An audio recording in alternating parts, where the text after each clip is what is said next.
Are you afraid that your music will never get heard? It's so easy to want to give up when your first song doesn't blow up, your second song doesn't get the streams you think it deserves, and then you're getting ready to release your third one and you're starting to have doubts about it and you're like, is it even worth it?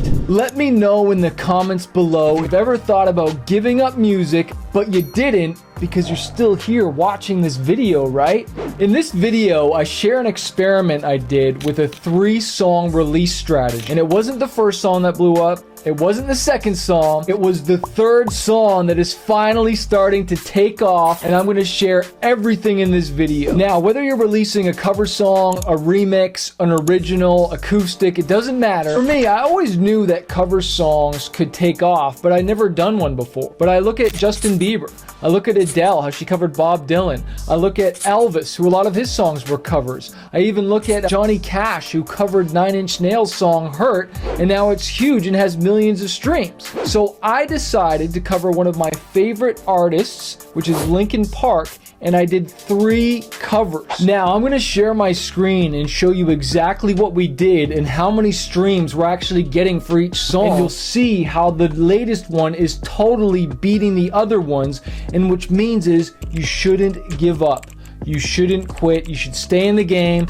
Let me know in the comments below if you're not quitting music because it's in your veins. You've got to do this. Let me share my screen. Okay, I'm in my Spotify dashboard, artist.spotify.com, and of course, what I love about Spotify is it tells you how many people are listening to your music, which is always inspiring. So I'm going to click on this little record here where it says music, and I'm going to click on releases. And here's the 3 cover songs that I released, all right? And let's not do the last 30 days, let's do all time. And so as we can see here, this song Crawling was the first one we released. It's got 115,000 streams. The second one has got 109,000. And the latest one that just came out like a week ago, just a little over a week, has 124,000 streams. So this one is completely crushing the others. The first thing I want to point out here is that Crawling, these were all covers by an artist called Linkin Park, all right? So I'm just going to go search here, Linkin Park. And if we take a look here, that song Crawling isn't even in their top 10 right now. It's not even their top 10 most popular song. So if you are going to do a cover song, you want to make sure you're covering the most popular one, right? But I've also noticed that In the End was the second one that I did, and that is their most popular song, followed by Numb, which is their second most popular song. But isn't it interesting that Numb is the one that's crushing it and getting extremely amount more streams? Now, I want you to know, full transparency, we spent a lot on promotions, email campaigns, social influencers. We spent the most money marketing the song, this one. But this one we spent the least, but it did the best. And this is one of the things I talk about on my Spotify challenge. If you go to 10xyourfanbase.com/let's go, you'll be able to join my Spotify challenge. And for 5 days straight, I'm going to train you on Spotify. Okay, and day 3 is where I talk about collaborators, and that's one of the main reasons this song did so well. It's because I had 2 other artists on it, okay, featured on it. First day it came out, it got 26,000 streams. Let's even just do this one that did better than that one. When this one came out, it did 15,000 streams. And the one that we put the most money behind, because it's not always about the money, guys, it's about the song and the strategy, this one only got 14,000. So again, as you can see, this one, Numb, absolutely crushed it. And one of the dirty little secrets about this is because I got features on it. So I got primary artist features.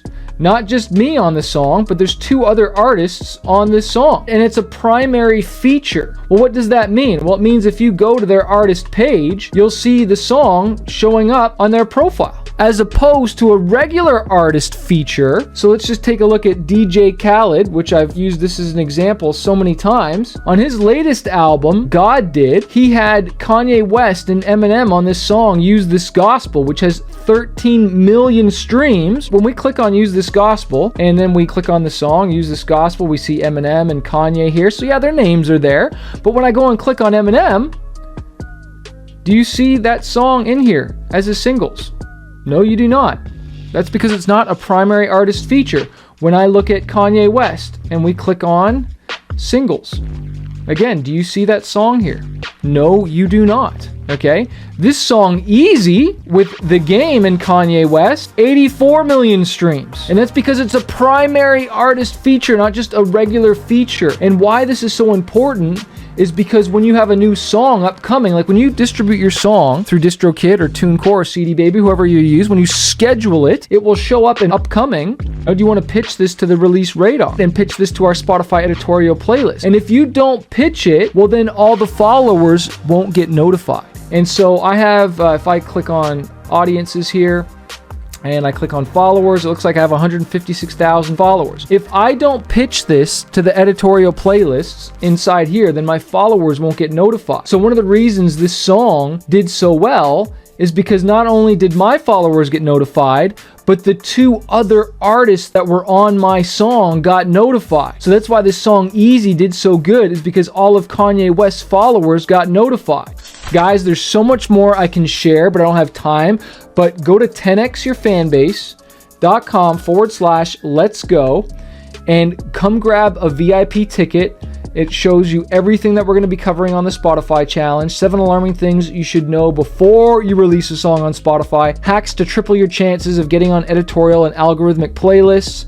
So much more. But the really cool thing is when you get a VIP ticket, which is only $49, you also get my brand new Spotify Profits 2.0 ebook, which is not available anywhere else.